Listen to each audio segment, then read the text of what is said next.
How are you this morning? I am doing well. How are you? I'm doing good. Let me see. Let me get my screens configured. See if I can do it. I can. I can. Oh, where you at? Huh? Where are you? I'm at home. The background. What is that background? Outside my bedroom door. Okay, I've just never paid attention. I was like, where's she at? My regular. See the hallway there? With a Okay. refrigerator sitting in it. I think the refrigerator was throwing me off, but I forgot. What I you was got like, going? Let me turn this way. So the refrigerator. no, no, Let me no. close this door I, too. The last of the transition. I sold it to Livia's daughter, but they got to come get it. So it's sitting in the hallway. Let's see. Let's see. no, Ain't don't trying. mind me. I was just being Uh-huh. nosy. I was like, Yeah. is she in a new place? Is she somewhere new? No, but there's a dining room in the space in front of the TV. I've been moving stuff around. I'm getting kind of excited. This is finally like coming back into order. We started on the new house this week, so it's like, okay, home is feeling back in place, reorganized. I got some new spaces. It's kind of cute. So yeah, Yay. let's see. See if Ouida should be here shortly. Shortly. Let's see my notes. And hit the button for Ouida to come in. She coming in. Da da da da. Whew. Y'all been back home a month. Mm. Morning. Buenos dias. How you guys doing? The gang's all together again. Yes, the gang is all together again. No. Yeah, well, glad to have you guys. Thank you for setting some time out and coming together. I got the record button pushed, but just wanted to start by just saying how proud I am of you both, and not just completing the Gangsta Grannies Global journey, but just the courage that it takes to come and share and come back and sit here today and reflect on what it's meant. And yeah, grateful. So check in. Tell me how you guys are doing before we get started. I got some video and we'll talk about kind of where we were and what I told y'all before you came, and then see how that landed in real life here, and then how you guys are with taking the experience back with you and how that's been integrated in the month that you guys have been home. So check in, tell us how you are, remind us of where you now are again, because last time someone may have seen you from whenever I get this posted to the time they saw you before, you guys would have been in Cuenca, Ecuador. So how you guys doing? Where are you? Where in the world are you? And how are you? You want to start, Danielle, or what you want to do? So I can start. I am located right now in Northern Virginia. I always make that distinction because, if you in the States, you know what it's about. There's a big distinction between Southern Virginia and Northern Virginia. And how I am feeling is, a little tense, more so about things happening externally, but I am also feeling confident about my ability to ride on through it and not allow these external things to permeate me and the goals and things that I have. Thanks. Life didn't stop while you guys were gone, and you went back, and it's still in motion. So yeah, Yes. Thank you, Ouida. Thank you, Danielle. Gosh, it's been. First of all, I am in Winston-Salem, North Carolina, And it's been interesting integrating back into life here. And I find myself, or I have found myself, really reflective and contemplating and thinking back on how life was in Cuenca for me. And yeah, and just integrating and really leaning into establishing some new routines. And so being in Cuenca really helped me to, as you would say, give myself to myself before I engage in the energy of the world. And so I had heard that before, and I had even done it for a time. But since I've been back home, I have really leaned into that and really prioritized myself. And so, so much stuff is happening here. But because I have been giving that time to myself, it hasn't affected me in the way that it would have in the past. And for that, I am so grateful, because now I set my intention. You know, I do my prayer, my meditation, I do my morning pages, I get outside and get some sunlight, and I set my intention for the day. So I do all those things that I was doing in Cuenca. And it's made a huge difference in my life. And so I'm so grateful. But I mean, I see the headlines and I see things, but I don't, or I see them and I have allowed myself to feel sadness or whatever has come up. And then I just ask myself, is this the energy that's going to propel me into the life that I want? Do I want to stay here? What do I want to focus on? And it's just been a game changer for me. So thank you. So that's where I am. Thank you. Okay, y'all, give me a second. I felt like I needed a second cup of coffee like 3 minutes before I came on. Hold on. Look, I'm eating leftover curry. In, out, in, out. The magic of technology. Yes. 1 second. You know, I understand the need for the coffee. That's exactly what's up in my cup. So we always pause to refill the coffee cup. I want it. I want it. And you should have it. I do not need a second cup. That first cup, though, was very early this morning.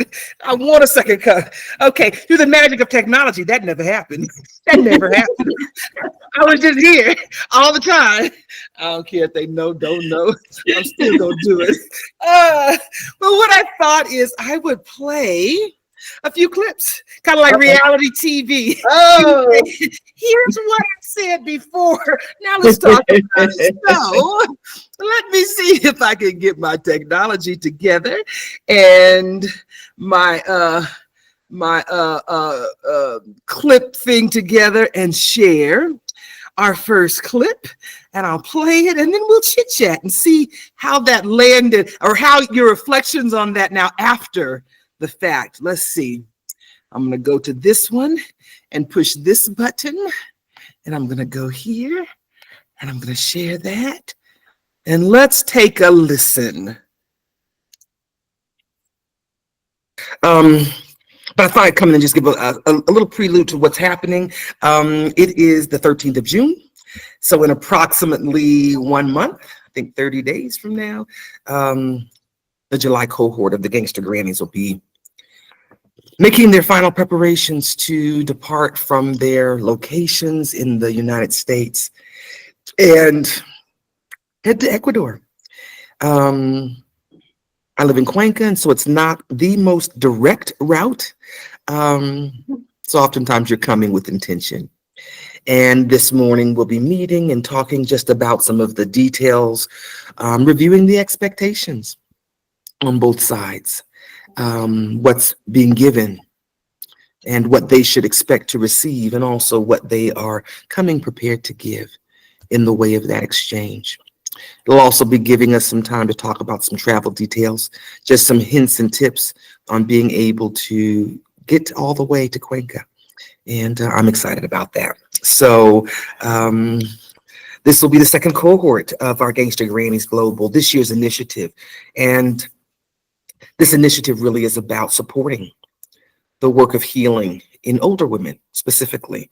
And this particular cohort, not by design, but just by response, has also really fallen under the Black Women Heal Together. All of the participants that applied for this year's initiative and the work exchange happen to be Black women.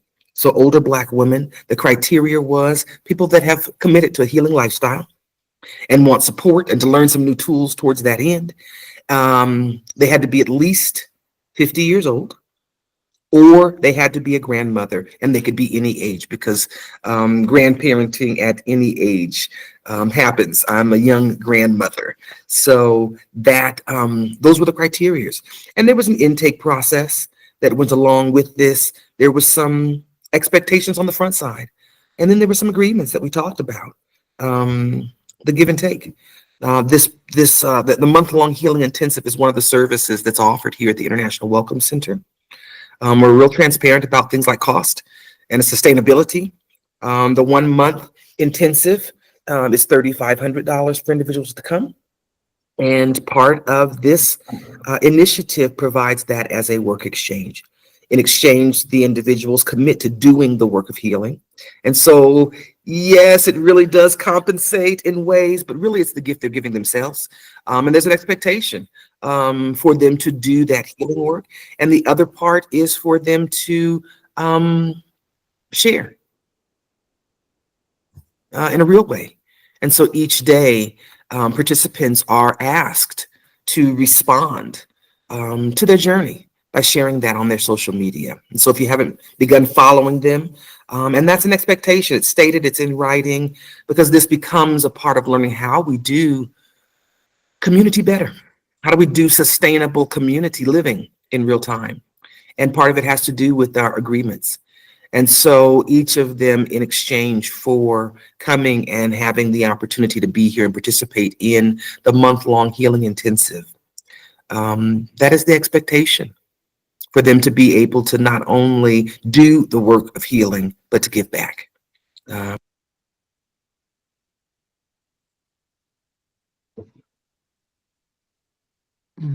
can't hear you. Okay. So you guys came on our Heal Together initiative for the 2025-2026 season on a work exchange, blindly. You all packed up and left North America to come way to South America with someone that you've met from YouTube or Facebook or Instagram to come and do the work of healing. Tell me about what that took to leave the comfort of your home and embark on this maybe unknown experience. Maybe talk just a few minutes about the preparation, the intake process, and the exposure to what you would be asked to do in coming, kind of in that full disclosure of not truly being blinded into what you're going to be asked to do and to give. But talk to me about making that commitment and the commitment of doing the work that was required as the give and take portion of this project. Share a little bit about that.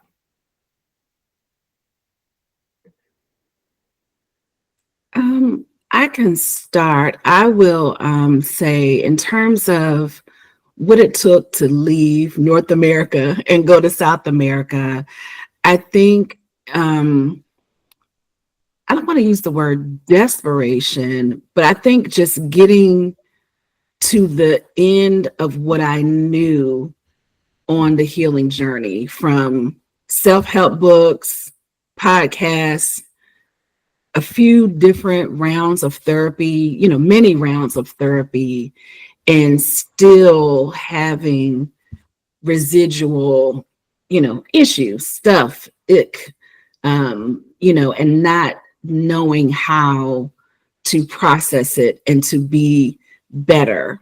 And I'm grateful that I just had something in me that just believed there was better. and I just hadn't found it yet. So for me, it was like, I have tried all these umpty other things. Let me see about this. And in terms of, not knowing you or not knowing, I think there is, the power of the internet and being able to have some level of connection, like you said, not coming in totally blind, but going through the intake process, getting exposed to some of the materials. And LaRahna, even you, like the videos that you put up, it just was like, this is just a no nonsense. There's no gimmick. It just felt like, just come here and get some of this. And I felt like if I could commit, that I could get what I needed out of the process. And so that pre-work, it made it comfortable for me to commit, even not having met you in person or, knowing you before. Because again, the materials and the other videos are just no nonsense, raw, real people, real engagement. So for me, that was a comfort level for me coming into the process. Thank you. What about you, Ouida? The packing up part was easy for me because I was ready to not be here to experience something different. Doing the pre-work helped me to see some of the things that I would be engaging in, but I don't think it was like the full scope of what I experienced myself. It seems so much deeper to be there, with you both and to be going through some very impactful and challenging moments from my life. So that was different than my expectation, I think. I don't know. Like, yeah, I wasn't, I guess, really sure about like the depth of, the work that we would be doing, even after seeing the videos and doing the pre-work. And I am also grateful to have, just echoing what Danielle was saying, like, have seen you, LaRahna, and listened to you. I don't know if I have language around how you impacted me just by listening, as you always do, just because of your life experiences and the things that you share. And so that really gave me, I think, a sense of comfort in feeling that I was connected to someone that shared the same value, like around truth. And so that made it easier for me to, go ahead with even doing the pre-work, to register, to apply. And yeah, and then actually being there in the space with Danielle, I know we talked about that because of another conversation that Danielle had, and that I really I didn't think about, living in a space with someone. I really did not consider, and I am so grateful that the universe worked it out that I was there with Danielle, because the experience of being there with her in like a co-living space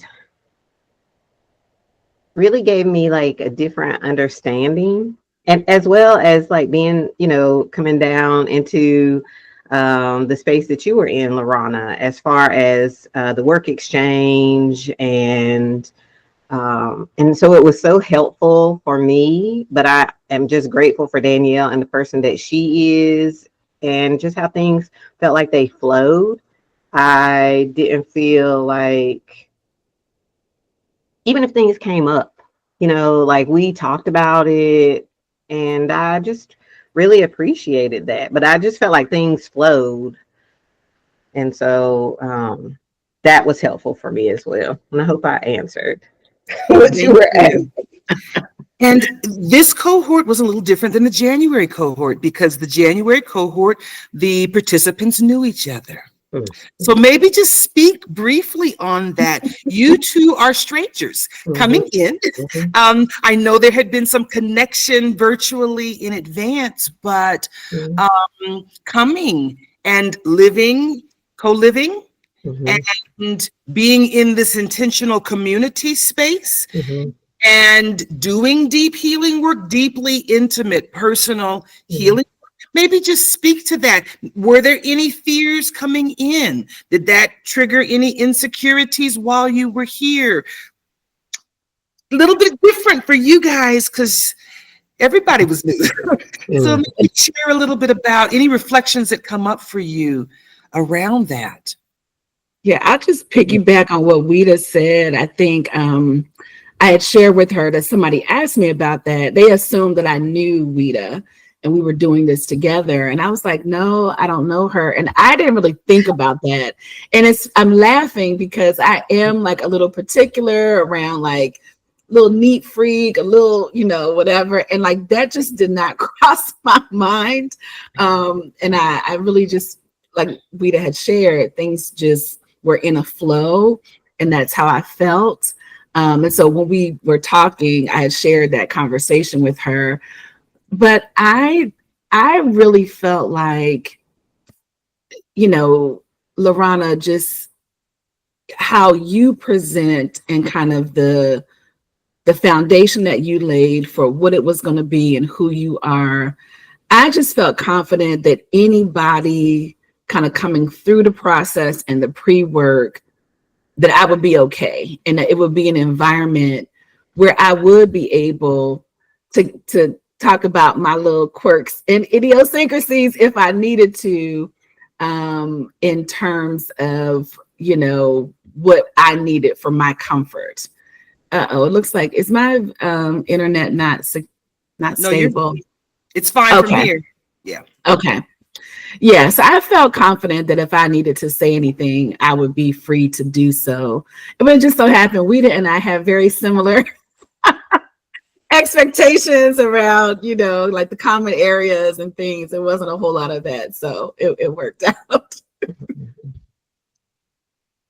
Excellent. Well, let's take a look at the next clip. I wanted to share my fears and insecurities. Sure. You got some more? Come on. Because of the spaces that I have been in historically with Black women specifically, I really thought back, which is not something I want to do, but I did it while I was like when I came and when I was there around like the first couple of sessions before I felt like at ease. But those things came up for me again because I have just been in spaces where it felt like judgment when I would share things that I had dealt with. And so those things reemerged, but it was just the space that I was in and what you two brought, as far as vulnerability, that really assured me that this was different and that my nervous system could rest here. And so I just wanted to share that. Did you feel that you could overcome that? Absolutely. Absolutely. Yeah. Awesome. Okay. Awesome. Let's go into this that kind of ties into that a little bit. Is being able to this work, and I bring that up, it ain't got nothing to do with the person, but to bring up what this work, the yappas. Part of this is about being able to, because of my healing, deal with the unhealed parts of other people. Mm-hmm. Mm-hmm. Telling me to do something different for your comfort is part of where the breakdown of community does. I got an issue with the way this is making me feel guilty, or this is making me feel insecure, or this is making me feel some kind of way that I feel like I need to to you, and you need to be doing something differently because this makes me feel in a way that feels uncomfortable to some degree. my standards of aesthetics or whatever it is, that may be things that I say to myself in the mirror, but I need to project that to you and you need to do something about it. And I can say, I'm okay with you thinking so. Bless your little heart. You gonna do it, LaRahna? Absolutely. No. No. But I'm okay with you thinking that I should. I'm okay with you being in that space because this allows me to not take on other people's stuff. Yes. Amen. It says, ooh, I see that our values ain't in alignment right here. Yes. You ain't valuing what I'm putting into my aesthetic, beauty or the need, the desire for symmetry or whatever it is that may be going on in my reasoning, or vanity, ego. My teeth didn't need to be fixed. I could eat every day. They didn't need to do it. Whatever the issue is, that I could put a boundary there and say, it's okay for you, but none of that is coming into here. None of that is something that I'm going to take responsibility for. So deal with it. So like in a real way, we talked before you guys got here about being able to own your needs, being able to own the stuff that comes up for you in life. The first part of the experience here was coming strangers, virtual friends, and being in spaces, close proximity with each other, and identifying within ourselves things that may come up, the insecurities that you talked about. But I want to talk about whether or not, because we talk about that being kind of the yappas, any connection in being back home now with seeing that at play or seeing that benefit of this work play out in your lives as you return back to relationships that weren't here with you, that didn't go through this transformative process. How has that been since going back with being able to really see maybe more intentionally about identifying within yourself what you need to be okay, or just what comes up for you?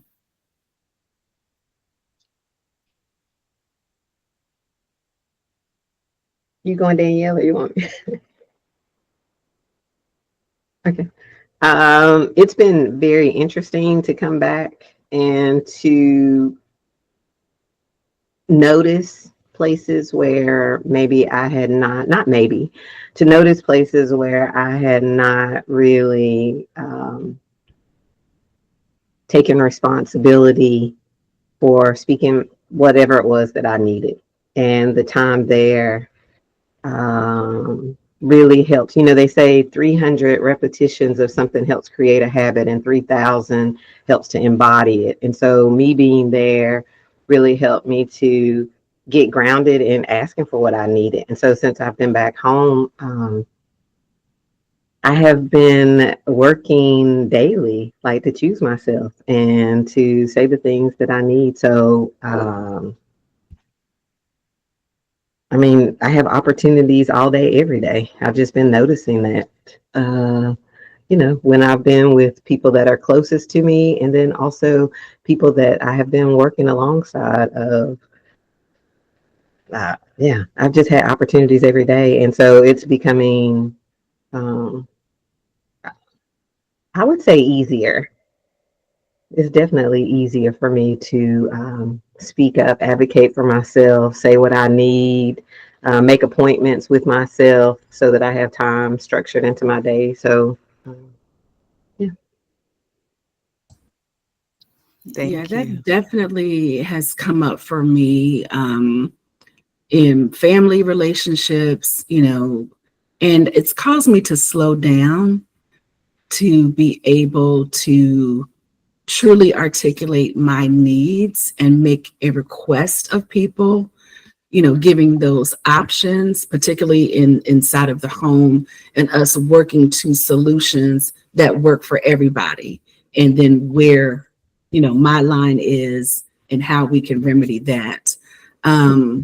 Same thing at work. I don't have a lot of it's not necessarily where I've had things directed at me, but there's just been some toxic behaviors coming up at work. People are under pressure and we have a lot going on.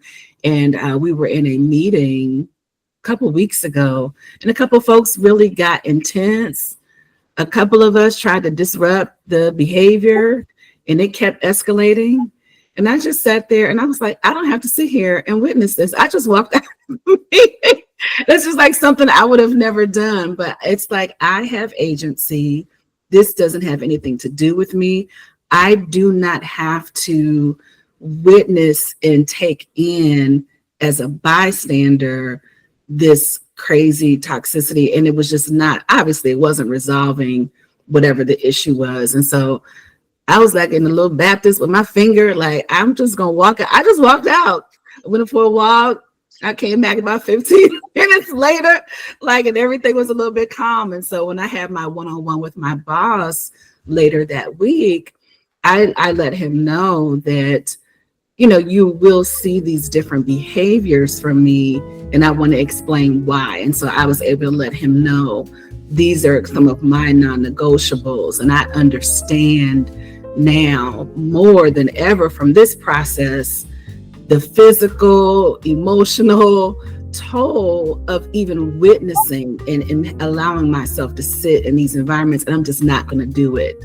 I'm not. So I'm grateful for this process that gave me that, just the language and like the recognition that I can make a choice. You know, I don't have to just take it. Counting the cost. This situation is, I'm not being compensated for this, and I'm not willing to use my life currency in these ways. You pay me to do a job, and this is not in my job description to take on this level of toxicity or whatever it may be. And it doesn't have to be that. It's just simply choice. I don't want to listen to the music you want to listen to. I'm going somewhere else. I mean, it really is about, I'm in charge of my life. Yeah. And so I'm glad to hear some of that transformation in your own lives and how that's benefiting you. Let's take a listen to this, because part of that really ties into what you were asked. You were asked to come away as much as possible so that you could invest your life currency in you. So let's look at this clip and let's see how that feels today from this standpoint, hearing these words again.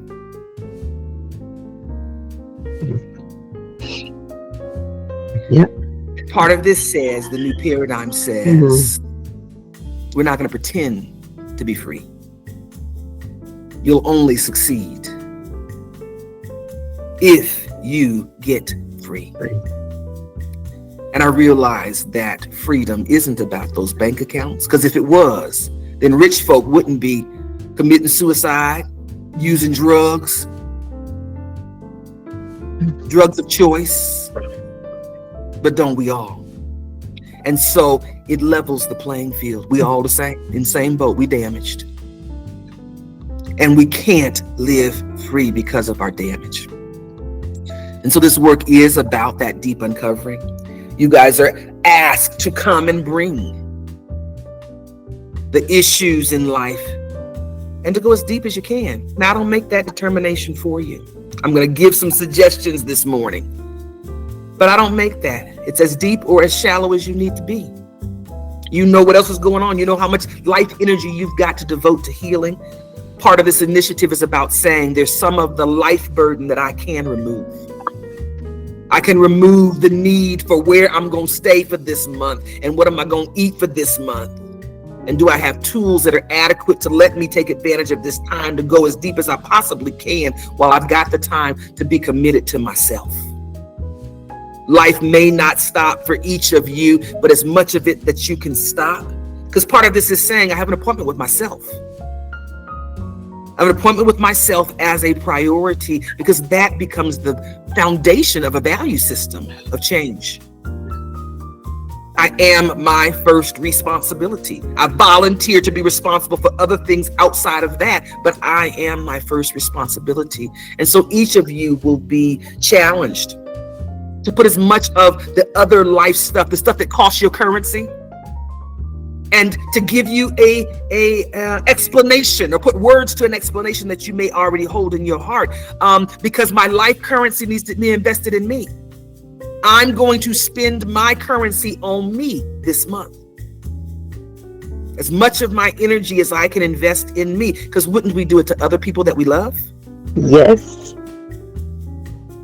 And so part of this is, am I able to love myself as I have, or as I do love others? So, you guys left Busy Lives. How was that? Maybe first saying, I'm going to walk away from those active needs as much as possible. How was that? How did that feel, even saying, I'm going to take time and invest in me as a priority?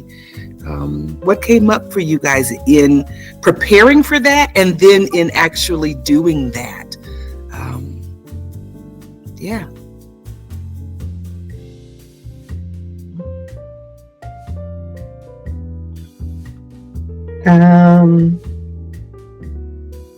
I mean, I'm not working full time, but working part time and taking the time away. For me, it felt like a necessity, almost.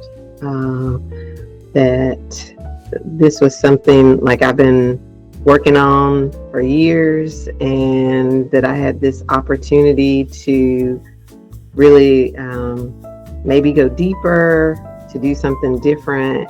And so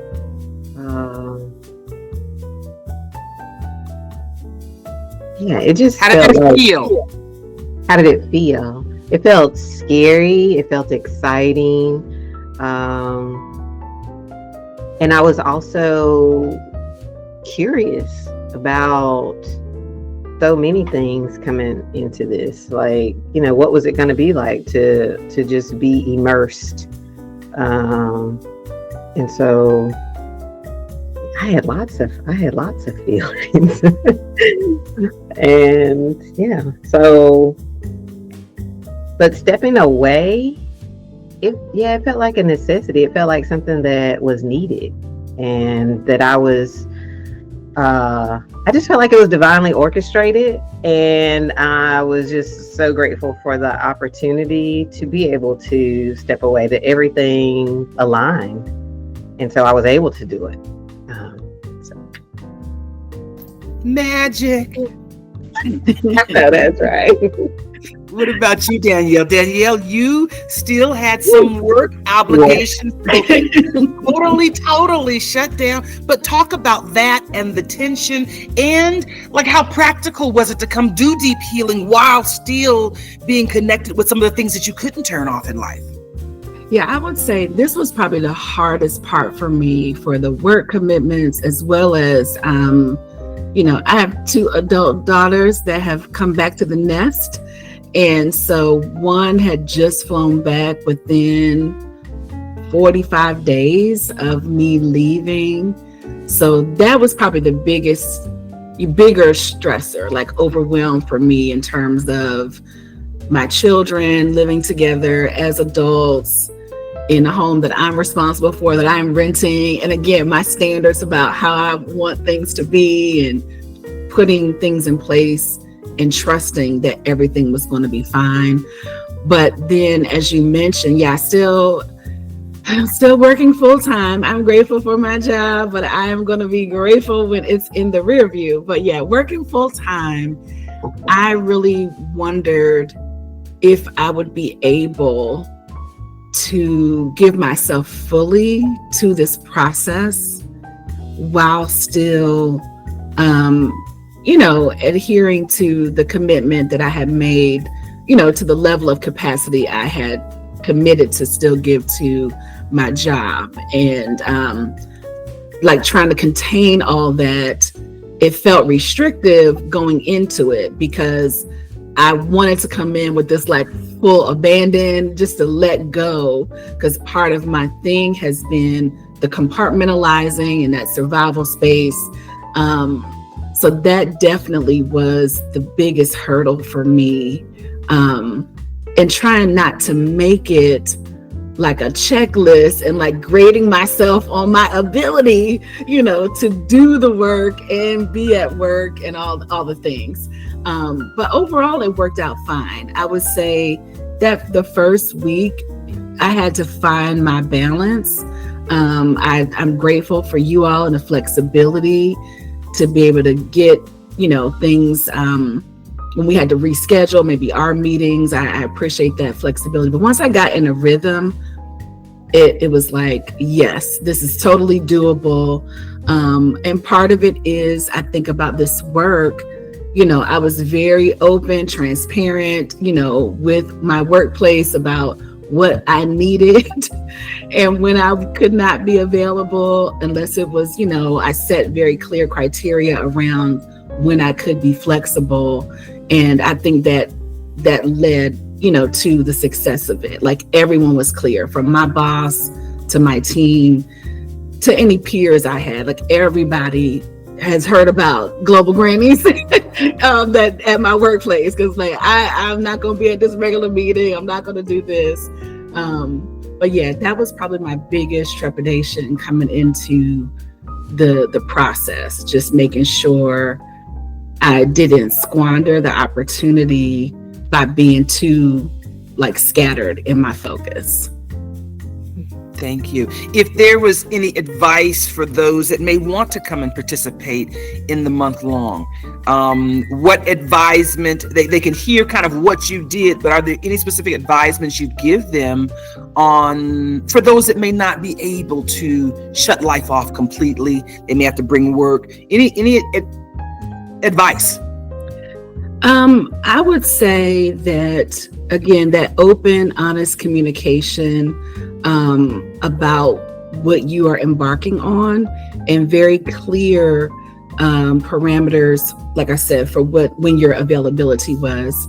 The other thing is, as whatever your role is, leaning on others. There were things that I delegated, or I, asked for delays in a deadline on certain things that I knew I couldn't manage. So really just not trying to be the hero and do it all, but recognizing that everybody, even people that would probably never even consider something like this, everybody I talked to was very supportive of me and understanding.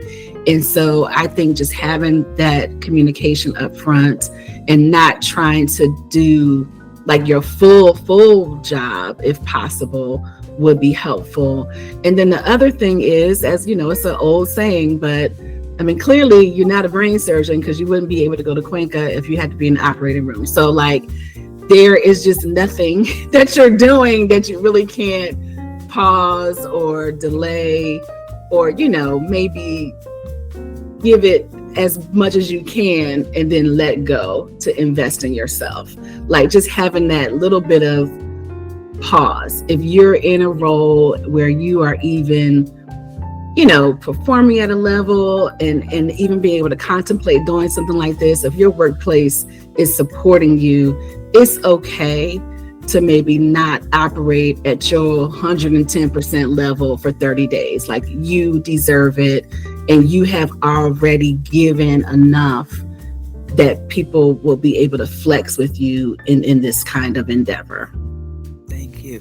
And Ouida, you were on the other side where you could turn work off, but life responsibilities, parents, families, friends, other things. Maybe some advisement on how you maneuvered the saying, I'm going to leave for a month and I'm not going to be available in the same ways, or I may choose not to be available in the same ways that I have back home. Any advisement or insight or reflection on what that was like, or how that was for you? Actually, I just told people I'm not going to be available. So don't even contact me. Let me contact you. Because I really thought that I had to give myself the best opportunity to focus on me while I had the opportunity. And so that's what I did. I mean, I ended up, reaching out to some folks, but I also like chose who I wanted to be in connection with. And those are the folks that I made sure that I was able to contact with WhatsApp, that I was going to have access to.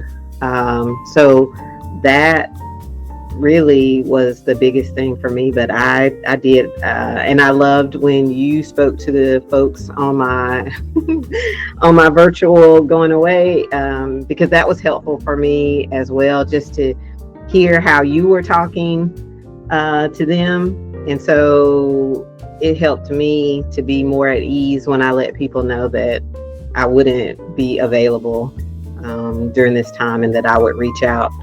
And I did, yeah. I just created a little circle of who I wanted to be in touch with.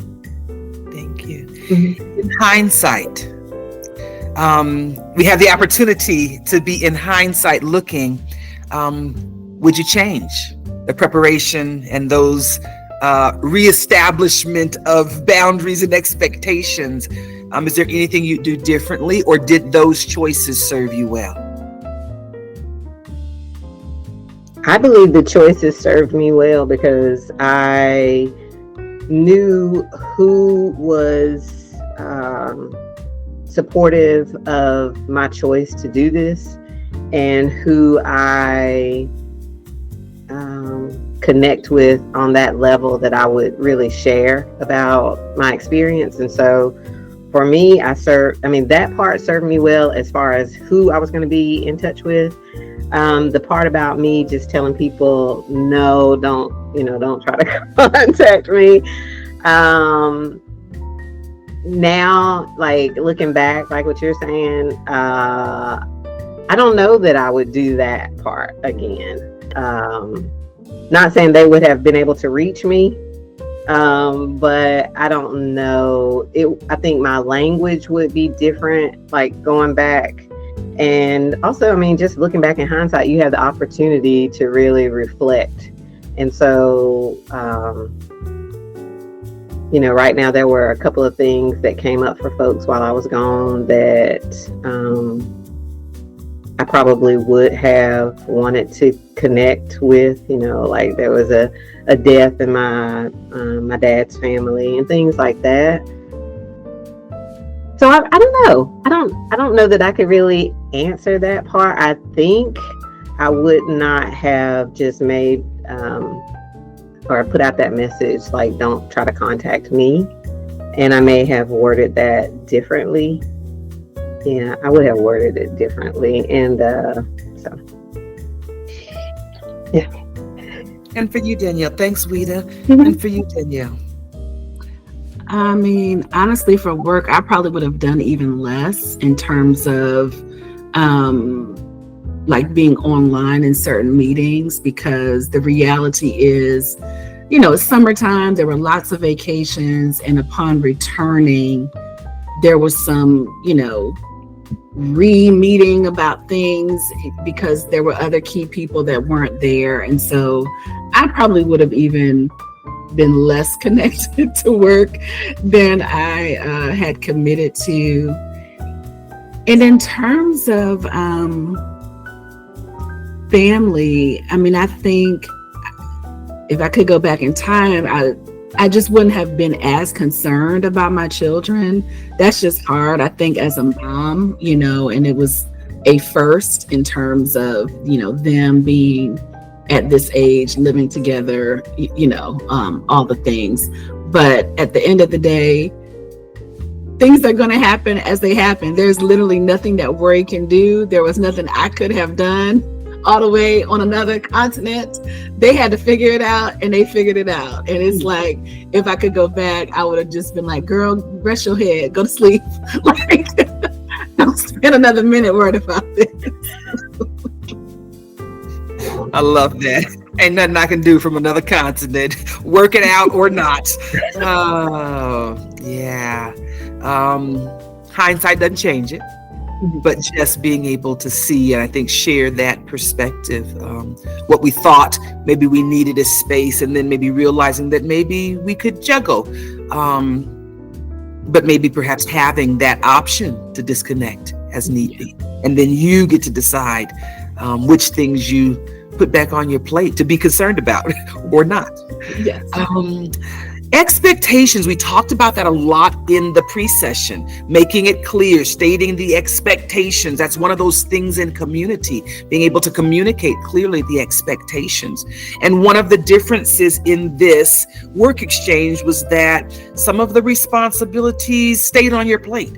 And specifically, the two were feeding yourself and excursioning. The things you were doing to refuel your tanks were some of the things that were delegated back to you in this exchange. And so I'm going to play just a portion of this clip where we talked about the expectations, and we'll talk for a minute about what that felt like and just anything that brought up in the experience for you.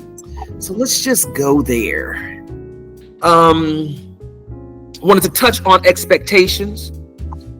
Part of this work exchange, for it to be sustainable, modifies the program a little bit. Part of this is that the physical costs of this are things that I invest, and some of the things that go along with this normally are not things I was willing to invest my real money in. So some of the excursioning are things that I will not pay for. I will not pay for. Now, the upside is things are quite affordable here. My suggestion in the past group was that about $200 to $300 is a very generous allowance that would allow you to do the excursions that would become a part of this. We go to the spa. I like to go on buy one, get one free day just because that's my whole game with life. I want to get my money's worth, and I get so much more money's worth when I go on buy one, get one free day. But an example of that is I typically take participants and we do the outdoor circuit. I always go to Piedra de Agua. We have other spas, but I like going to world-class spas here because why wouldn't you? Why wouldn't you? Normal price is $40 for the outdoor circuit, and unlimited access to the spa for the day. On buy one, get one free day is $20. Day? On most days, I go and stay a long time, and most of my eating, if I eat a couple meals there, I go and eat a late lunch or a late breakfast and then do a early dinner kind of thing. I usually spend about $25. No, I don't. I usually spend about 19, 20. I went this past week because trying to get my life right. Refuel on my tanks. And I think I spent $24 because I had lunch and I had a coaching session there, and then I had did my service, my spa service, and then I said, girl, you better eat before you go home, because when you go home, you ain't supposed to do no cooking because you ain't done no grocery shopping, and you didn't have no groceries when you came home except those eggs, and you probably should go and eat dinner again, eat again before you go home. And so I think I spent about $24 or something like that. So about $40. Let me see if I can get to about that. The most expensive dinner that we might go to would be one of the farm to table restaurants that I support women co-ops, a whole bunch of things. But like the 7-course dinners that I go to sometimes are a little less than $30. Beverages may take it to about 35 or 40. I'm not a big wine drinker, things like that. I went with some ladies that did. They shared a bottle of orange wine. I don't even know what that is, but it's something some new thing. And I think it was like a $50 bottle of wine. I was like, girl, y'all do it. You want to taste? Not $50. I don't want to taste. I don't enjoy it that much that I want to. But that gives you some idea. Even a very expensive dinner, and if you were doing high-end wine, it's gonna be $50. But the base dinner is usually about $30. And that's very expensive here. So that would be a very expensive dinner. A lot of the things like going and having lunch for $3 is regular. If you go to one of the gringo restaurants, it's going to be $15, which irritates my whole soul. I go because I got friends, but it irritates my soul. Because it's prejudice.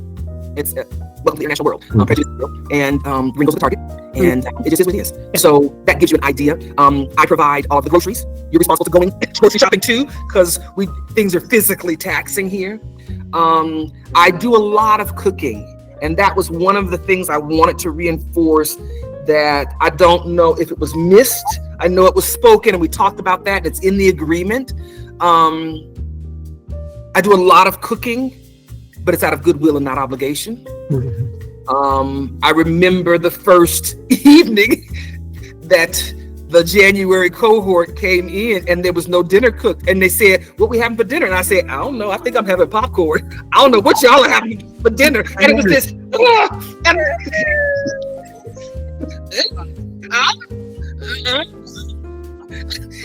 and the next morning I thought, you may need to, maybe there was some misunderstanding about that. And we did, we had this conversation and there was. But because I had done it, the expectation had changed.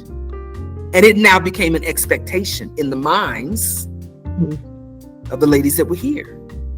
And I said, this is a good lesson of community.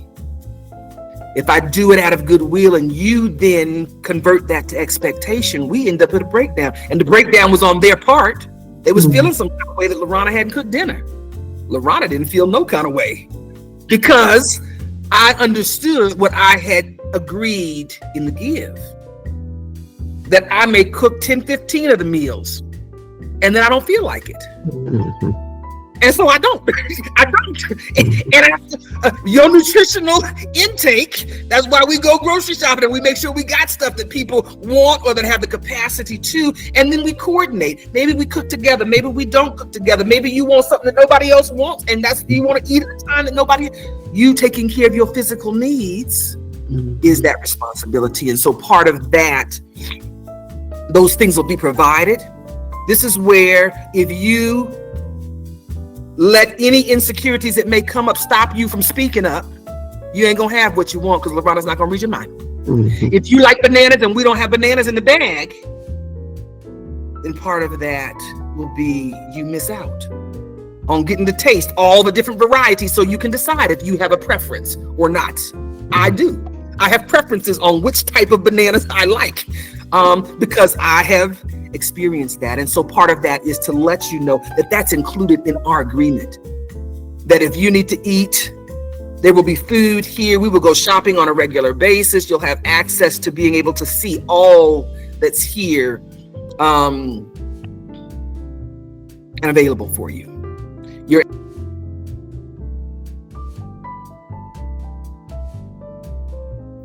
So that was a whole bunch of things kind of wrapped up into one, but really about how expectations really work in life. That setting those boundaries for our life, setting the negotiables in our life, and whether they're negotiable or non-negotiable. And you guys came in with some of the expectations laid out for you, and maybe just share how that played out for you. I think Ouida mentioned about the asking for what you need. Both of you have talked about that, whether it be work, whether it be life, asking for what you need.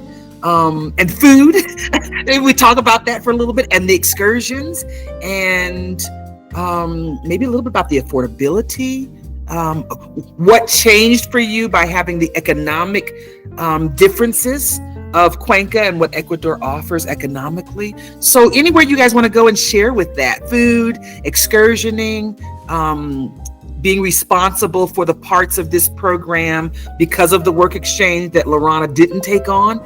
Normally the meals would be provided. We'd have full-time support services to make sure that meals and dishes and the excursions would kind of be planned out and calendared out for you.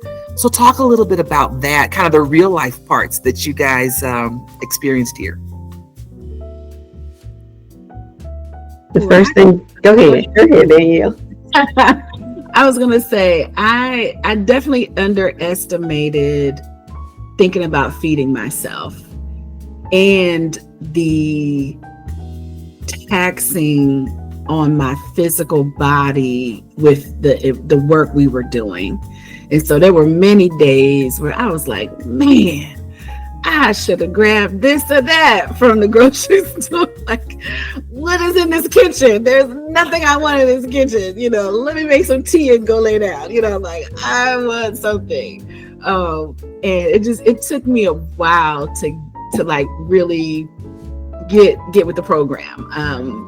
Like, you have certain needs. You need to open your mouth or walk down to that store and get some snacks, get some things up in here that you want. And I'm still mad that we didn't go back to the spa. I wanted to go back to the spa. I did not make that request known, but I was thinking about that trout not very long ago. I was like, that was the best trout had. And, as I am planning for my sabbatical next year, and Cuenca is definitely in my, on my list and where I plan to spend some time, I am just elated about the level of life that I can have in terms of, the affordability and the kinds of things that I like to do, whether it was going to the art walk and going to the jazz and tapas. Like I still follow a bunch of the places that we went to. And so I'm just trying not to be like longing with FOMO, because I'm not just going to be flying to Cuenca to go to some event, but I am looking like, oh, look at that, a $15,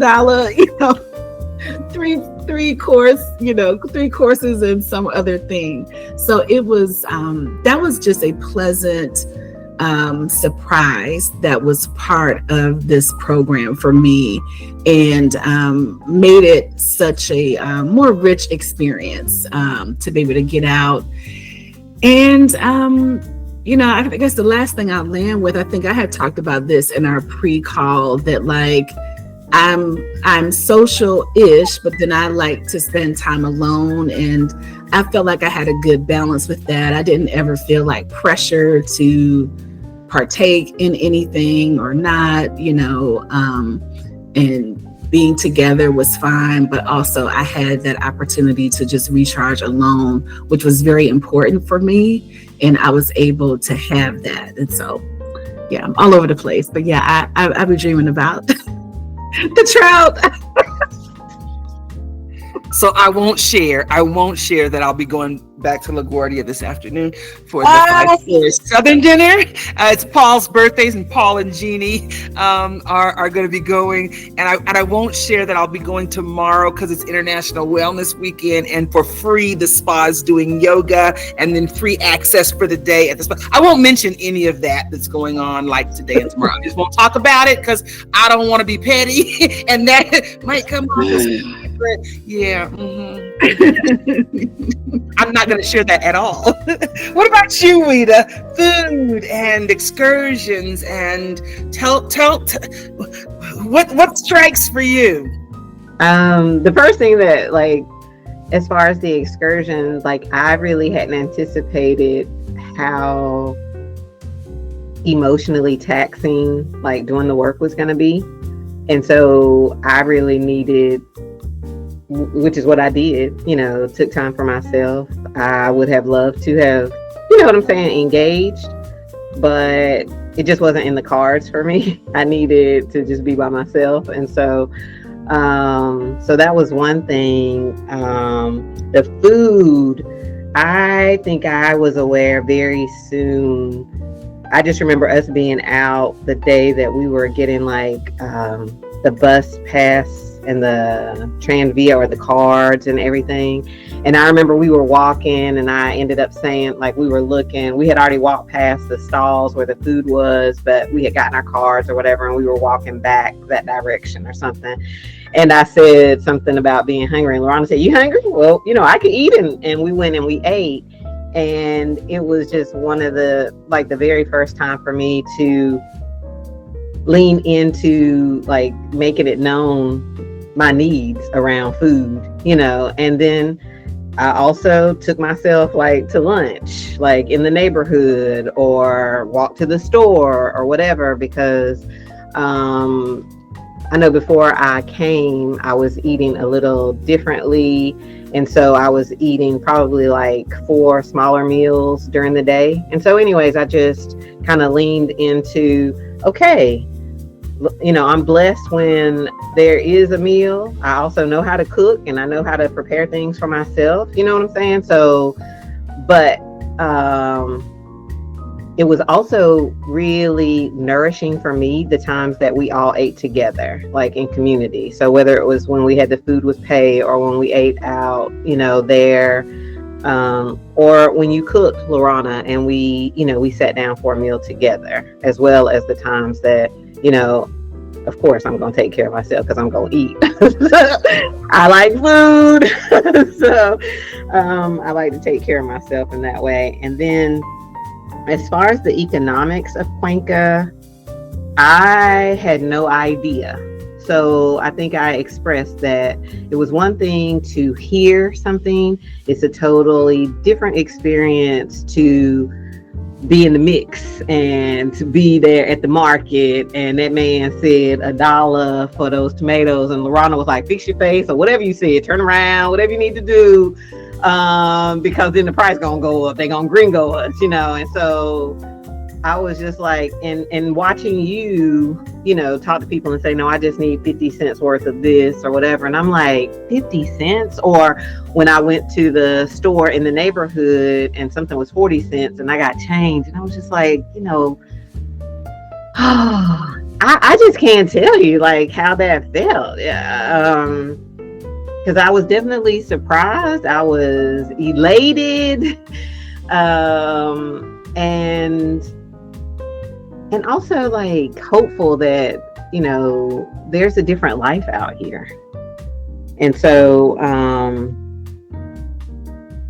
so Cuenca has been on my mind so much since I left because of that, because it shows me, the potential for me to live differently. And also, I also always remember something you said, like that I can buy whatever it is that I want. It's not like, what can I afford? Which is very different for me because I have a retirement, amount of money that comes every month outside of whatever work I'm doing. And being there showed me that I could come there and live off the retirement that I get and not have to do anything else. And that feels amazing because being here definitely feels stressful. I mean, I went to the store and got a couple of things and I was like, man, if I was in Cuenca and I was at the Kennedy Market, I could get this, and this. I could have got a cone of ice cream for 30 cents and know the person that made it, that it's hand touched, that this person made it and there's no tomfoolery in there. So, all of those things, the access to fresh food, all of that. So it's still in the forefront of my mind. But as far as expectations around food, I think that you did a good job. And I think that if somebody was coming behind me, that there's also potential that, whether there was a calendar, and I don't know, you might not like that, LaRahna. Do you know what I'm saying? You might just kind of flow like how I feel. But if there were like people coming or something to say, hey, you got this many free days to do whatever it is you want to do, and we might do this or something like that, that may have been helpful for me. And that's just because of my Virgo mind that is very like analytical, that kind of likes to know what I'm going to be doing. But then also I know how to take care of myself. So, that's my feedback. Thank you. Yeah, for those that come normally that are not in the work exchange, a lot of that is laid out because we have support staff that takes care of all the meals, some of the grocery shopping, the calendar of the excursions. But part of that was me saying, what do I need for this to be sustainable? If I'm making the investment in the time here and they're not paying for this in cash, they're paying in other ways, am I willing? Am I willing to bring in Livia full time with my play money? Because she requires real money. There's things I can't barter, or calendaring the excursions where those are included. Normally, for those that pay to come, all of the meals and all of the excursions are a part of the inclusion. But in doing this and offering this as a work exchange, I said to myself, I'm not willing. That's just one of those boundaries economically. I'm not willing to make that investment out of my own pocket, the cash part of my life currency. And so part of that is a little bit different in that I put that responsibility on y'all. If you want to come down here and want to do it on this exchange, here's what I can. And it's about just being honest, because there's no right or wrong. It's about being honest. It's kind of like the housekeeping, not part of our agreement. Those become the yappas that I choose to do. And so it's just being able to be honest with what would make this sustainable.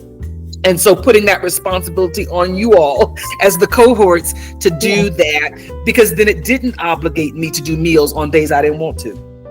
I could be honest with what I want to, I do. When I don't, you're on your own to be able to feed yourself. So yeah.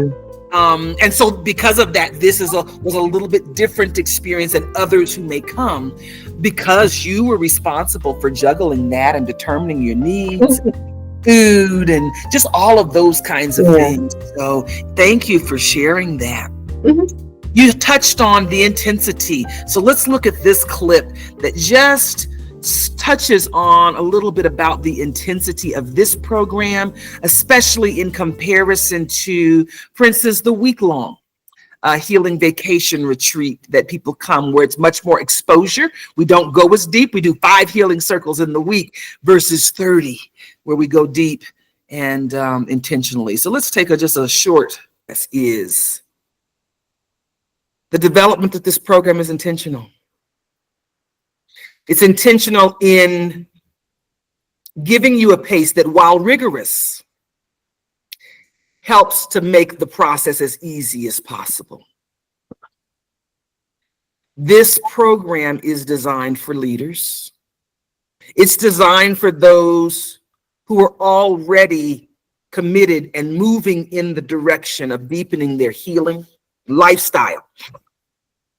This isn't a quick fix. This isn't a sugar-coated experience. Let me just say it that way. This experience asks you to go deeply and to do it fast.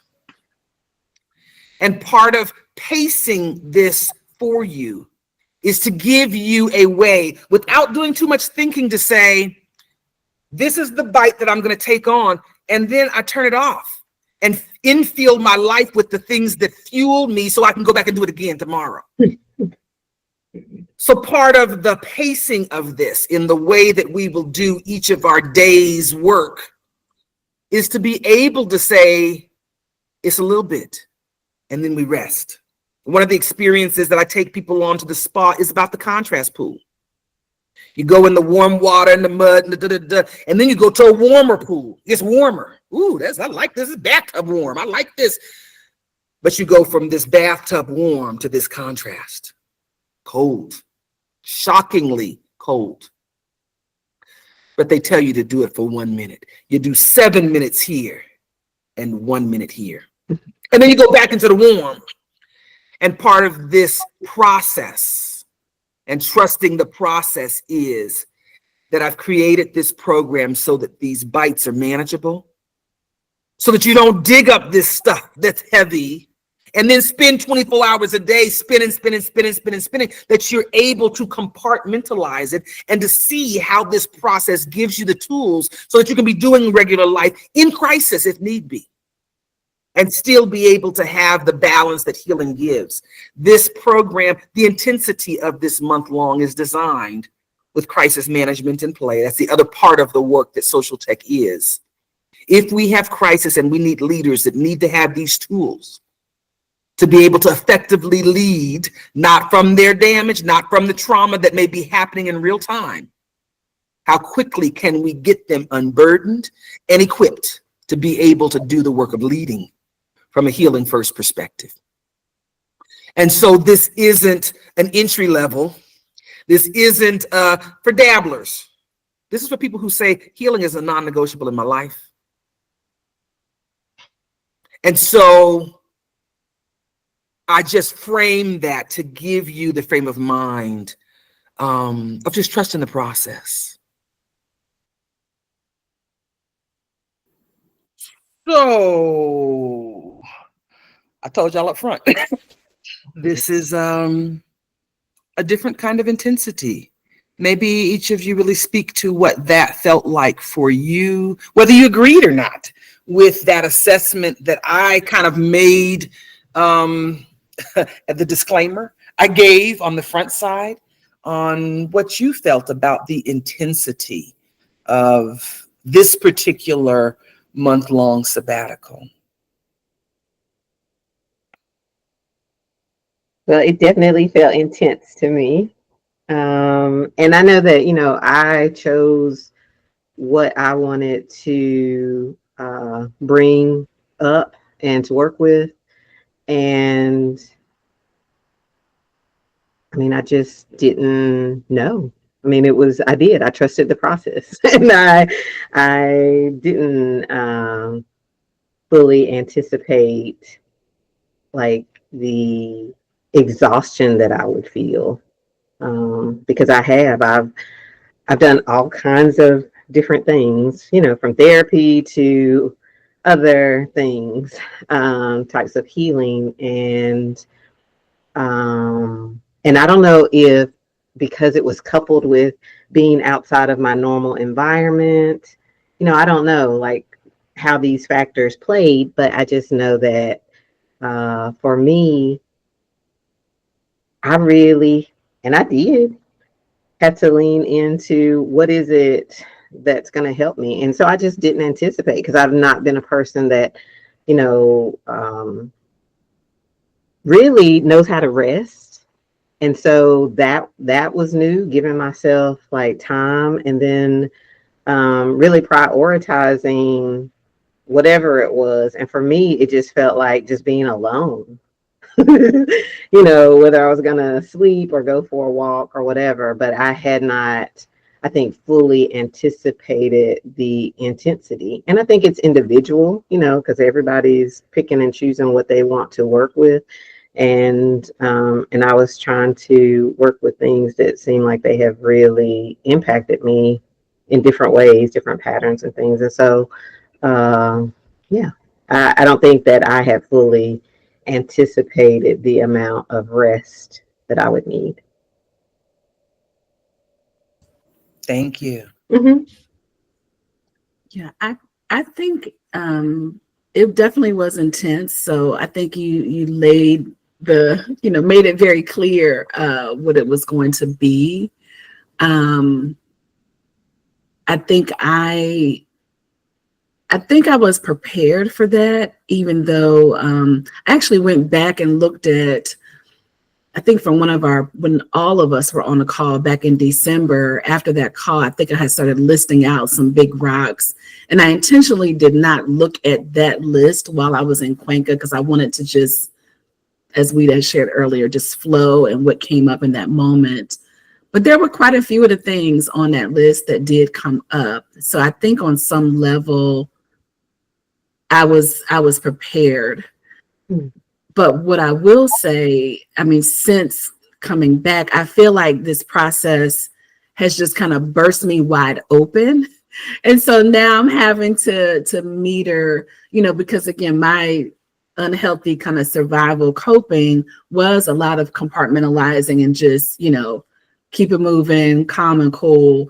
And so now just trying to find that balance. But I do feel, because I am still trying to really assign those feelings and think about it, just wide open. I feel very open from this process. And I leaned into a rest practice before, but this is a little bit different. It has helped me to calm down my mind. I don't even know if that's really answering the actual question that you started with, but yeah, intensity was there. And again, this has helped me just to calm down my mind, partially in really thinking about, why am I reacting to whatever the thing is? What are the feelings? Like going through those steps. Even with the example I gave at work, I didn't sit down and write, but when I took my walk out of the meeting, I thought about, what are these losses? What am I not willing to give up, to sit through this? Where are my values? So it's just causing me to slow my mind down after having come through this program. Thank you both. I want to just take a brief detour and talk about health and some of the advisements in advance about that. And just kind of to give you a reminder of where we were at before you came, and then maybe just share a little bit about some of the things that came up regarding this, the biggest issue. We have medical resources, if that becomes excessive. For a lot of people, it's not. I don't know if you know Dee Dee and Herman. Yes. They came. She's got some health issues, and I think Yeah. asthma might be one of them. Mhm. Something respiratory might be one of them. But I think she came having some illness going on, or something was happening health-wise. And so when she got here, it became uncomfortable. Yeah. And we called a doctor, and doctor, does house calls for $30 or $40 real easily and provides real good care. And it wasn't life-threatening. There are medication options. You just go to the pharmacy and they'll give you however many pills you need that can impact that. A lot of people don't have issues. A lot of people don't think I just wanted to ask about it because Dee is the one that mentioned it to me. And I was recently in San Miguel de Allende, Mexico. It's a pretty high elevation, and I didn't have any issues. A lot of people don't have issues, and you might want to reach out to Dee, because Dee and Herman, what was your experience like? What was your experience? Because her experience and his experience were very different, and they was in the same elevation. So the other is take it easy. I don't care what physical level of activity you're accustomed to. You will be winded going up and down these stairs, especially in your first couple of days. And so it may trigger some insecurities. Walking a mile is nothing. I do this all the time. Not at 8,000 feet. Coming from ground level, you won't. You'd be huffing and puffing, and it'd be like, oh, I can do this.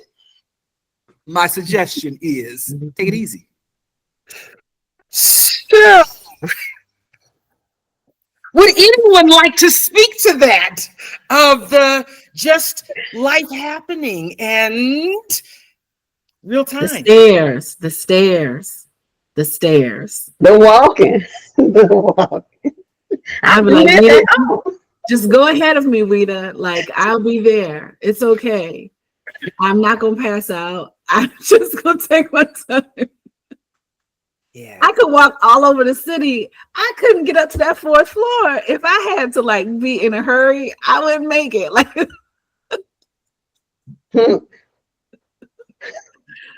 Thank God for George taking my luggage up those steps. I mean, I'm just like, that's real talk. And yes, you told us.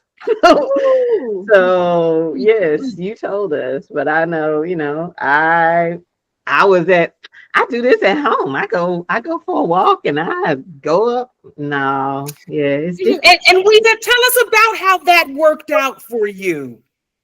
It worked out for me in going to see Dr. Freddie, and of course, I think the high blood pressure also was because of my emotional state and what I was working with. But yeah, because here, my blood pressure is good. And so that was my mentality, that I'm going and I have lost weight. I have done all this work for my health and still was met with being winded walking up the steps, like Danielle said, or trying to go out there and walk around. Yeah, because I know one of the times that we walked up to the barbecue spot, I was like, whew. Like I was feeling tired, as we were walking up the hill out the neighborhood. So yeah, you told us. That's all I can say. You told us, and that people have to listen. That's their responsibility. And that was my responsibility. But yeah. And so also want to just highlight Dr. Freddie, the access to a doctor, and then have the availability. And then also have your support. I mean, your knowledge was key to everything. And so just you being there on the ground, knowing the people, having the connections that you have, because I've never experienced anywhere in my life, someone being able to have a phone conversation, not with a receptionist, not with anyone else, a third party, but you actually having access to a doctor that you call, that then turns around and can see me that day, and that we were able to go. And also, like I said, just feeling your support, like you walking in with me, the way that you were like holding me and caring for me, like the whole process, I felt so cared for, loved, supported. And then yeah, Dr. Freddie making time or having time, and being able to see me, and even his care in the office. It wasn't like anything that I have experienced here where you know that the insurance companies run everything, you're in 20 minutes.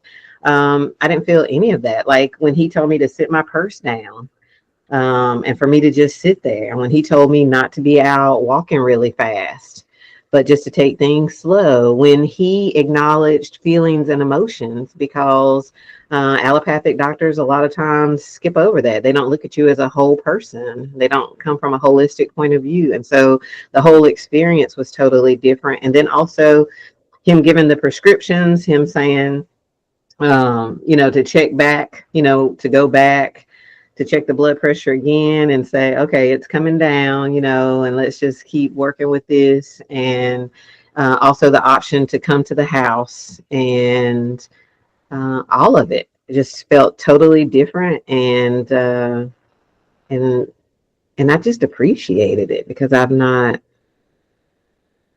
experienced anything like that here. Culturally, there are a lot of things here that are different. Mm-hmm.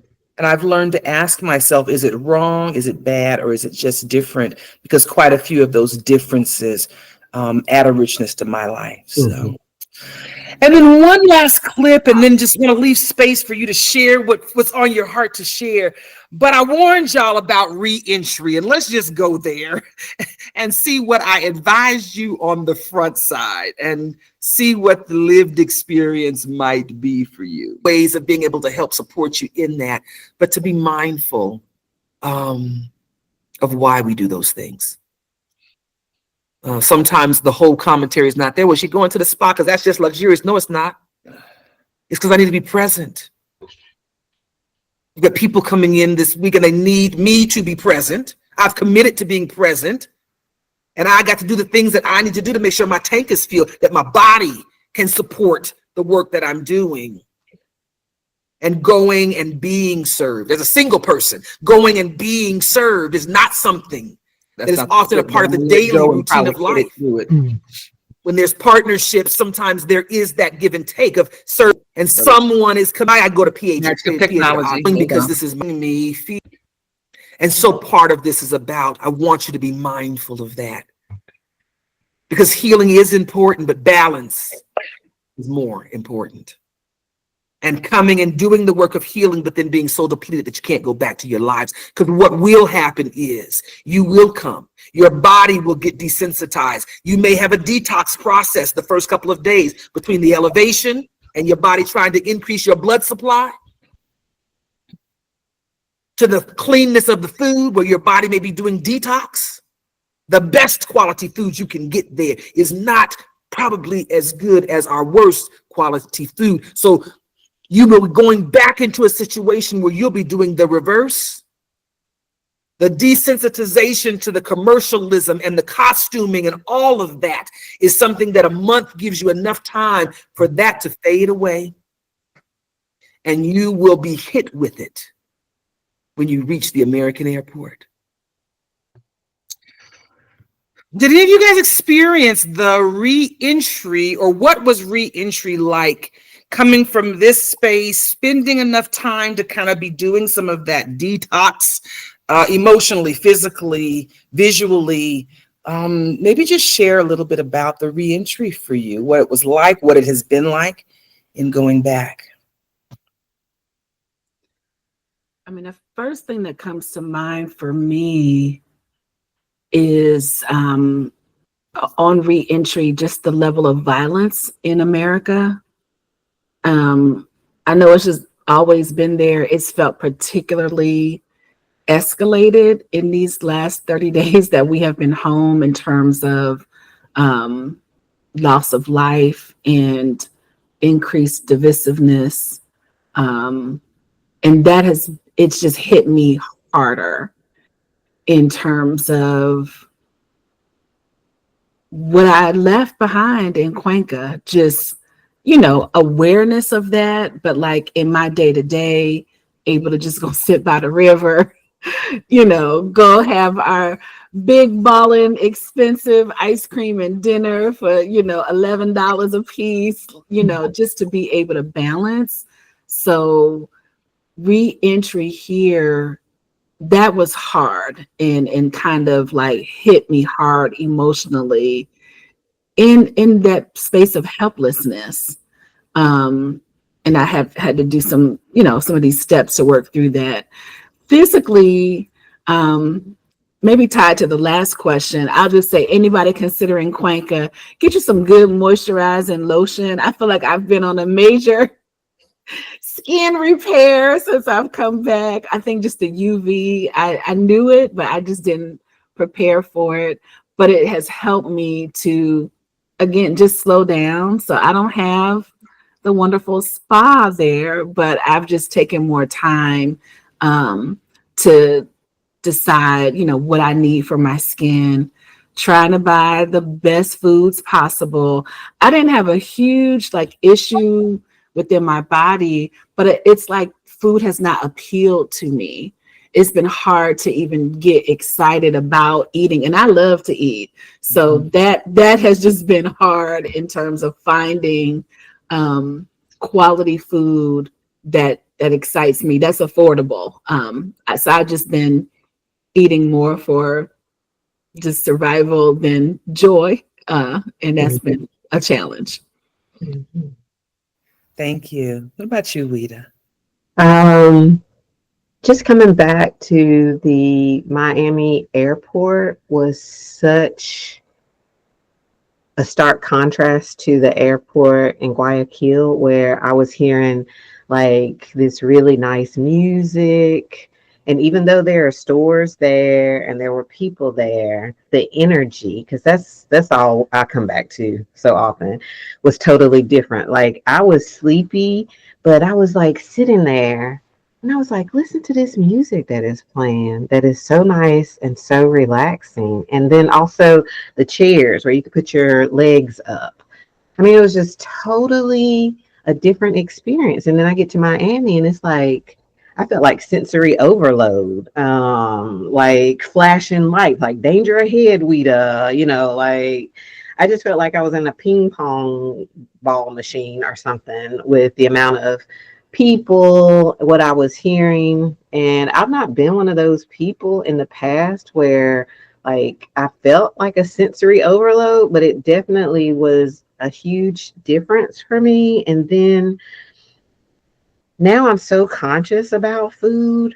I think I already was, but it's even been amplified since my time there, and picking and choosing and just going along with what Danielle said about eating for survival and not joy. I mean, that's probably changed in the last week. But because I've been seeking out times like LaRahna, I told you how I was making soup and different things that make me happy. But also since coming back, again, echoing what Danielle said about slowing down, I've really been in order for me to integrate more some of the things from Cuenca. I've just thought about what really fuels me, and it looks different than other people. But I've joined a group here that does Tai Chi and Qigong on Monday nights, and so I left last Monday night and felt like I had actually taken something. In the past, that's how good I felt because I was so relaxed. I was am I going to be able to drive home? Because that's how relaxed I was. And I got home and I was I don't even know if I can sit down in the bathtub to take a bath. I mean, I'm probably gonna have to take a shower. And then I was but the shower gonna wake me up. And then I was you're thinking too much. You're thinking too much. Let's get back to just, being relaxed. And so I took a quick shower and I jumped in the bed.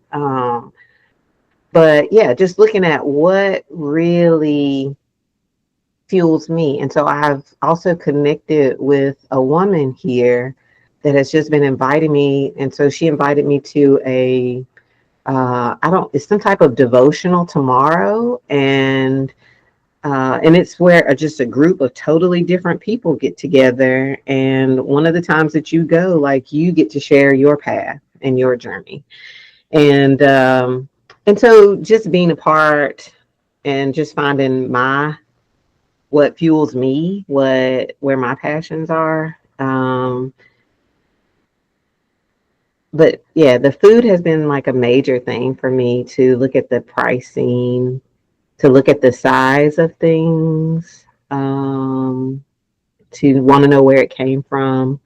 I went to the international store this morning and just went to their tea section because I had never gone there. I've only just gotten fresh things there.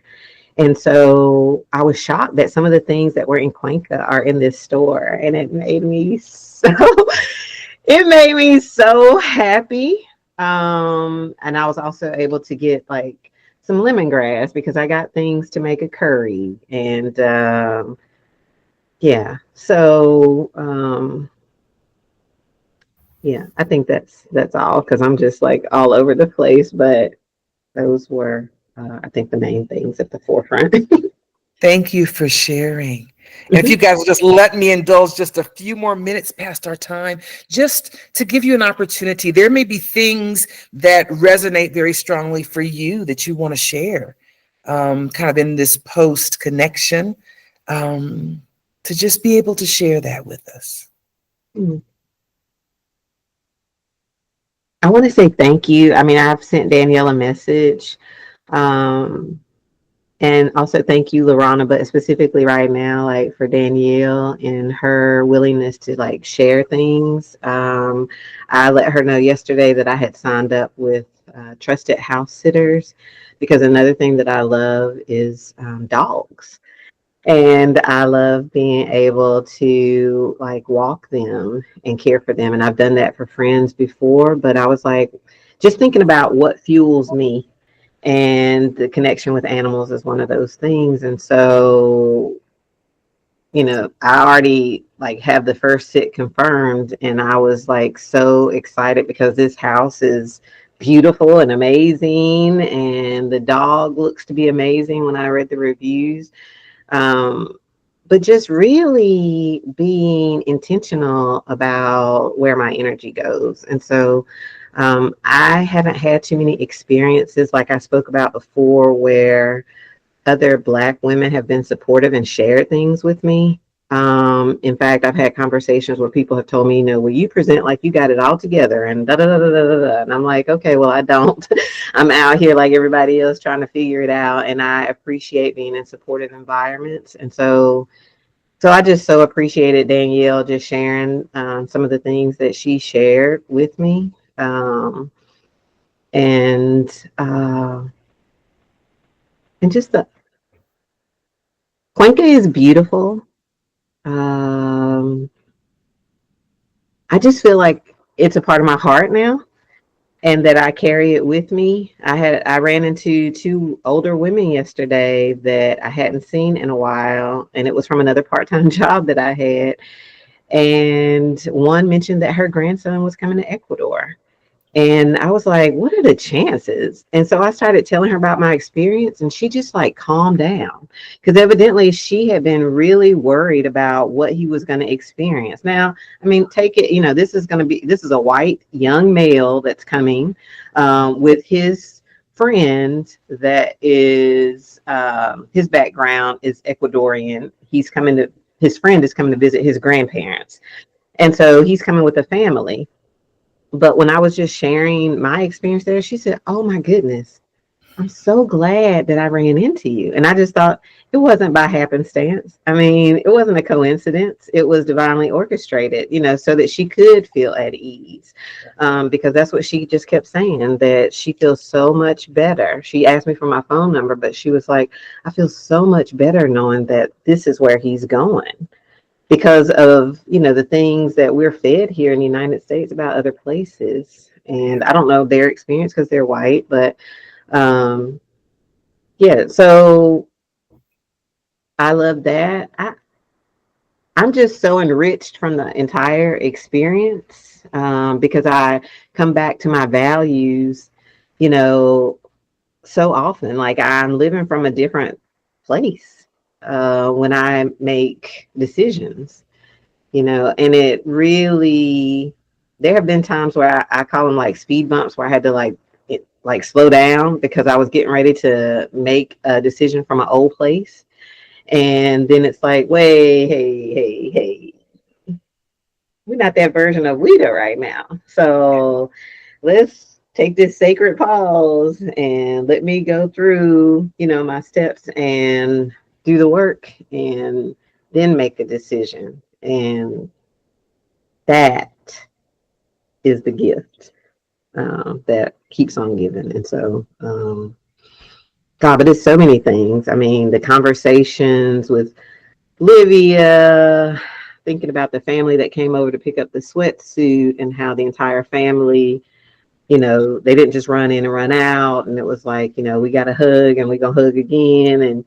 And like Danielle said, go out and sit by the river, and me being able to hug a tree and not feel like, well, insecurity still came up.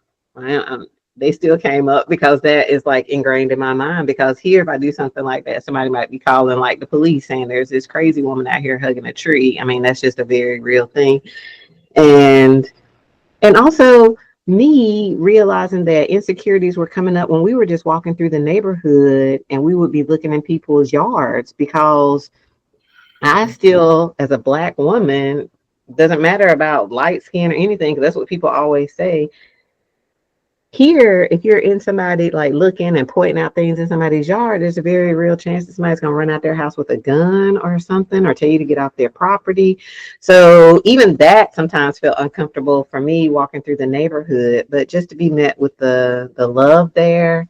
And that's what I just brought back with me. I was like, the culture is so different, and it's just like heart-centered. And so I'm grateful for that, and we'll continue to like carry that with me. But yeah, I'm looking at like, when am I coming back? Because I want to experience what the summer is like versus, what the winter was like. And yeah, okay. Thank you, Ouida. Danielle, any reflective thoughts for you? Well, I'll just tag on the one thing Ouida said. I think it's, being able to be in community where we can share, that we don't have it all figured out, and sharing things that, I don't really have other spaces, too many like real life people that I can share any of the current things I'm doing. They just think I've lost my mind, like what is going on.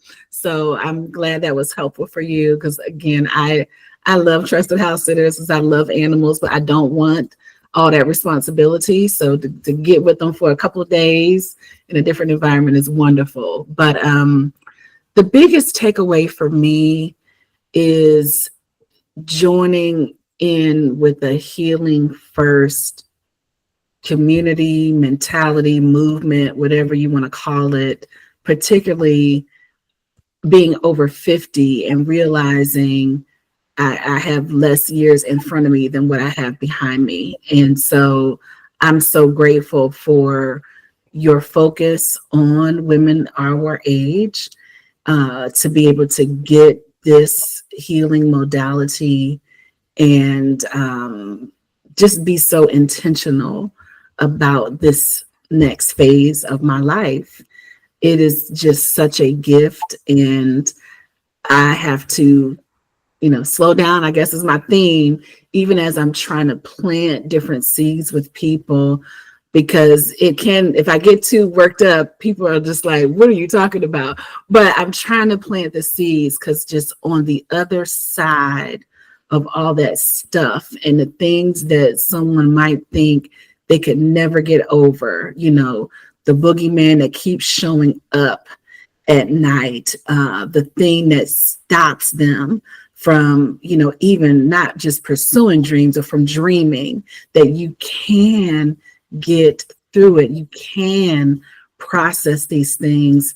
And it's an iterative process that gets you freer and freer and freer. And so that's what I would leave with, with anybody watching this in the future, thinking about coming to one of these programs wherever in the world it is, Cuenca, Africa, wherever it might be,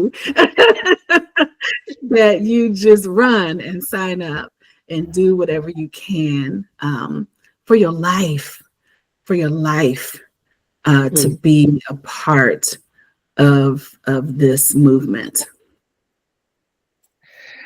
Well, thank you both for your giving, the time, the energy, the commitment to come and do the work that you were asked to do, the agreement to come and do the work, but to share what that experience has been like for you. And now that you've had a little bit of time back in the real world of your life, part of my hope, the reason why I do this work is one, freedom. It's helping people to have a better set of tools to be able to get free in their life for a purpose so that they can live their lives more authentically, more on purpose. And that if we build communities where healing first is the priority, then we begin to create spaces that are safe, where others can also likewise find their freedom. And doing it in this community, I think, helps people to be able to have an expanded view of what community might feel like. Being able to come to a heart-centered place and to define what they think the potentials of community could be. What if we could heal together? What if we could do it where the head and heart can both be used, but where we feel community differently? And so hopefully, perhaps it shatters the ceiling of what you thought might even be possible as far as what community could feel like, but that to reignite or restore or reinforce the hopefulness that there is change. We repeat it so many times that we delight in the beauty of the butterfly, but rarely admit to the changes, the work, the cost of that change. And so we continue to honor the work of healing. We hope that those 30 cycles aren't the only ones that you do, whether it's in your mind, going through those steps as you work yourself off the ledges that life can put you on, or if it is a more intentional quest to say, what chapter of life am I being called to address in this season? My hope is that you will have developed in the time spent here a tool that you can pull on whenever those emotions where you're feeling some kind of way and you need help with being able to process, to one, make sure it's not trauma coming up. And if it is, to be able to feel confident that you can address those things so that they don't continue to take from your life currency in ways that you don't choose to.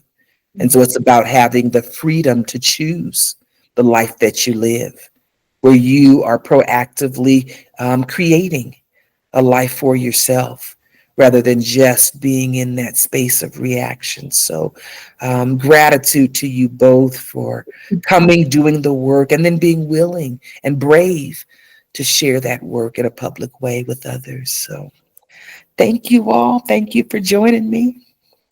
Anybody got any other final closing benediction for us? I guess all I got. That's all I got.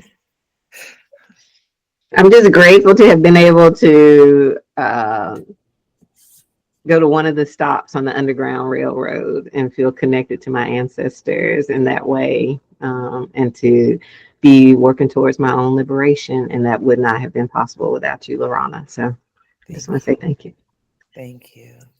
Amen. I was going to say gratitude as well. And I cannot wait until my return to Cuenca. So I will see you. And you guys were the last in the old, the guest house at the International Welcome Center. The last occupants. Since then, the new umbrella house is being readied. 1 block away, our new Riverview, Kapulispamba Riverview Umbrella House is preparing for this next season, where we'll be focusing on the umbrella house in concept, both for individuals who may want to live into Healing First community, but also those who may want to be a part of the economic process and learning how to create umbrella houses. Because part of this is building other places along the global underground railroad that are safe, that are Healing First, that convert and have an economic benefit, because the commerce piece is important too. So we're readying that for those that may want to come back. We've increased from 3 bedrooms to 4 bedrooms. It's a single family with a really nice kitchen. So it's going to be the party house. I've already decided it's going to be the place that we party probably. But you guys are welcome back. Part of the prerequisites of people coming and staying long term is they have to complete at least the 1 week or the month-long intensive as part of the preparation to be a sustainable part of this community.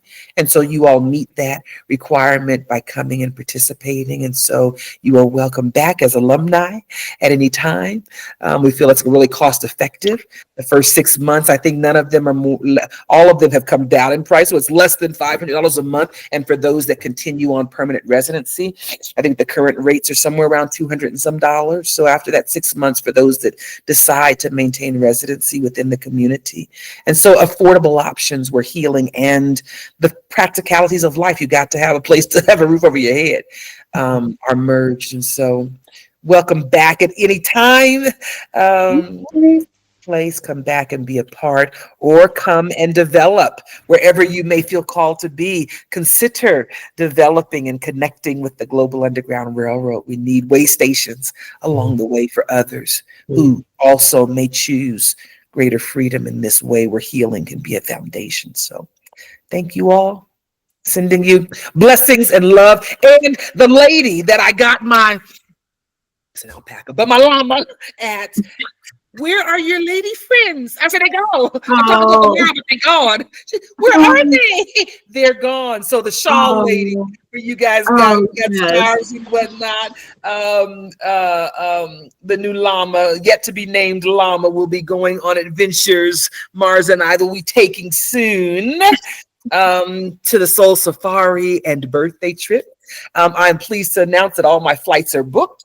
I will be spending time in having excursions in Cairo, Egypt, Nairobi, Eldoret, and Kantali, Kenya, Zanzibar, Tanzania, Kigali, Rwanda, Accra, Ghana, Ouagadougou, Burkina Faso, Casablanca, Morocco, and Madrid before I come home. So Grandma and I, Grandma Blanket, will be on a new kind of adventure that I'm super excited about. But yeah, getting ready for the next adventure. So I've been in deep rest and relying on my resources to get that new house in order. Because on Thursday, I was like, we're done for the day.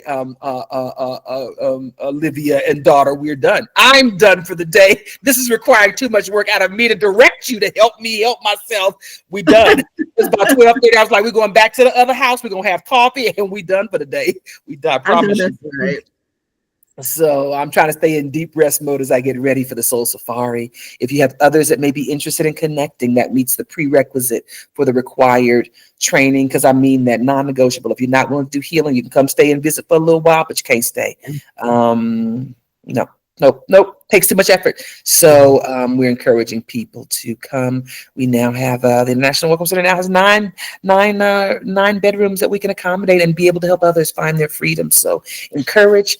The referral program for alumni is still there. So refer people that may want to come do that healing. Tell them to say, I'm being referred by so-and-so, because you guys are the ones that maintain those relationships. So if that compensation can be sent appropriately, because it's teamwork. So thank you all for sharing. If I can be of support, if you guys want to do further training, reach out, come back. We've got lots of training opportunities. If you want to use this coaching modality or are interested in creating an umbrella house wherever in life you may see yourself being, or some of the other training that we have, reach out. Okay. Enjoy. Thank you all. Have a great weekend. I'm going to change clothes because I got jazz brunch and then I got dinner tonight. I got a lot of eating out this weekend. So, Ooh, I'm gonna go on and, Everybody put else my say hat hi. on. So I'm wearing my hat today. I'm gonna put my hat on. Oh, A hat on and because why not, and go see what life has for me, what the eating will be like today. But one of my castmates in my play is an older black man who plays jazz saxophone, so we all go show up and support him at jazz brunch. Oh, we got to go to brunch today because our friends playing. So I'm gonna go on and get with my weekend. I'm wishing you guys joy and to live life fully today. all right. All right. Bye, everyone. Bye. Have a great weekend. You too.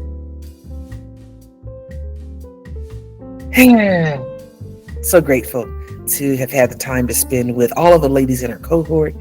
Our 2025-2026 Gangsta Grannies Global is coming to an end. We may try to get all of the ladies together, all 4 of the cohort ladies to come and to share, but we're bringing this season to an end with joy, with gratitude. I'm grateful for the investment that the ladies have made, the trust in trusting the process to be able to come to South America, to a whole other continent, and be able to trust that this work was going to be beneficial to their lives and to enriching their healing journey. And so I'm grateful for that. I'm grateful that the opportunity presented itself for me to be able to share this work of healing and of freedom with them in the way that social tech is designed to do. So I'm grateful, and for those that may want to come and connect, feel free to reach out. The International Welcome Center here in Cuenca, Ecuador. You can reach us through our website, globalundergroundrailroad.com. If you'd like to know more about some of the other tentacles of this work, nowastedtime.com. Go to our collaborative page and be able to find more, find articles, find more talk about some of the philosophy, some of the other work, the building of physical communities, and some of the things that really are other things that are happening behind the scenes sometimes with this work, the social tech movement, the healing first movement. So I am grateful and grateful to have shared in the journey with these 4 ladies in this season. So thanks for letting us share, and to you also, live life fully today. Bye-bye.